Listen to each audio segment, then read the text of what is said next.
మామూలుగా post pregnancy అయిన తర్వాత కమల పిల్లలు పుట్టిన బేబీ కొంచెం వెయిట్ ఉన్న టమ్మీ లూజ్ అయ్యి పెద్దగా అయి ఉంటుంది. ఇప్పుడు టమ్మీ టక్ అండ్ ట్రీట్మెంట్స్ వస్తున్నాయి మేము విన్నాము, అది ఎలా ఉంటుంది అసలు?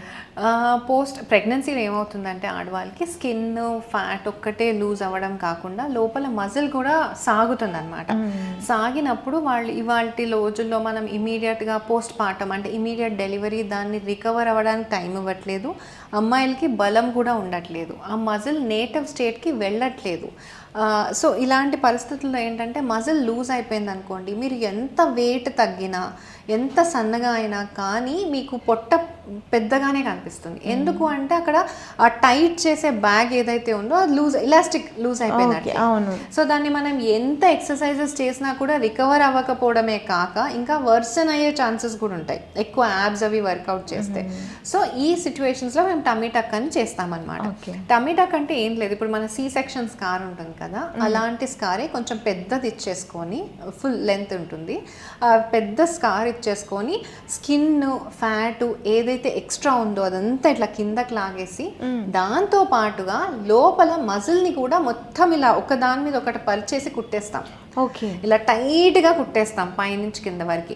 సో అండ్ స్కిన్ అనేది జస్ట్ బయటకు కనిపించే సర్జరీ కానీ యాక్చువల్ సర్జరీ లోపల మజిల్ ని టైట్ చేయడం అనమాట.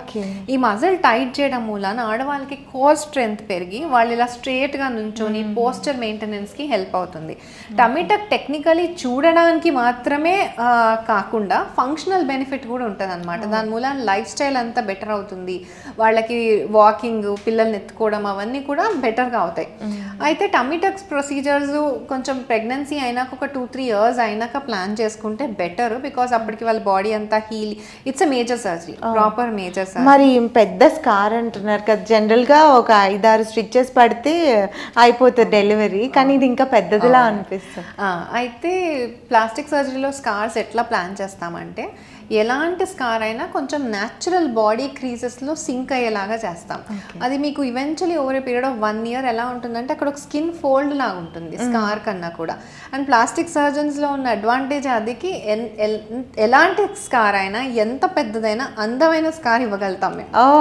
సో ఆ అడ్వాంటేజ్ ఉంటుంది కాబట్టి భయపడక్కర్లేదు. కొంతమంది ఏమన్నా స్కిన్ ఏమన్నా కొంచెం ఆల్టరేషన్స్ ఉండి బ్యాడ్ స్కార్ అయినా కూడా లేజర్స్ అని చిన్న చిన్న ఇంజెక్షన్స్ అని చేసుకొని బెటర్ స్కార్ వచ్చేలాగా చేసుకోవచ్చు. ఎందుకంటే ఇప్పుడు పోస్ట్ ప్రెగ్నెన్సీ వాళ్ళే కాదు, చాలా మంది పెళ్లి కాని అమ్మాయిలు కూడా లావుగా ఉండి సడన్ గా వెయిట్ లాస్ అయిన వాళ్ళకి కూడా ఆ స్కార్ పడితే వాళ్ళకి ప్రాబ్లమ్ గా ఉంటది కదా. సడన్ గా వెయిట్ లాస్ అయిన వాళ్ళు కూడా వస్తున్నారు ఈ మధ్యలో. అయితే వీళ్ళకి జనరలీ మజిల్ లూజ్ అంత ఛాన్సెస్ తక్కువ, బికాజ్ వాళ్ళకి ఇలా రీకూపరేట్ అయ్యే ఛాన్సెస్ బాగానే ఉంటాయి మజిల్. అలాంటి వాళ్ళకి మినీ టమ్మీ టక్స్ అని, అంటే జస్ట్ మజిల్ని టచ్ చేయకుండా జస్ట్ స్కిన్ వరకే తీసి కుట్టడం అలా చేయించుకోవచ్చు. బట్ స్కార్ అయితే ఉంటుంది. అయితే ఈ స్కార్ని ట్రీట్ చేసే పద్ధతులు ఉంటాయి అన్నమాట. మనం లేజర్స్తోని ఇంజెక్షన్స్తోని నేను అన్నట్లు ఫస్ట్ 2 weeks మంచి కేర్ తీసుకొని అట్లా చేసుకొని కనపడకుండా చేసుకోవచ్చు. మెయిన్ థింగ్ ఇక్కడ టమ్మీ టక్లో ద ప్రైమరీ కన్సర్న్ ఏంటంటే కోర్ స్ట్రెంగ్త్ బిల్డ్ చేయడం. స్కార్ అనేది సెకండరీ థింగ్, ఆర్ టైట్నింగ్ అనేది సెకండరీ థింగ్. ఆ కోర్ స్ట్రెంగ్త్తో క్వాలిటీ ఆఫ్ లైఫ్ బాగా పెరుగుతుంది. ఇంకా కొంచెం బెటర్గా ఫైనర్ రిఫైన్మెంట్స్కి వెళ్ళినప్పుడు నడుము సన్నగా చేసుకోవడము ఇవన్నీ కూడా అచీవ్ చేసుకోవచ్చు మన టమ్మీ టక్లో. Thank you ma'am.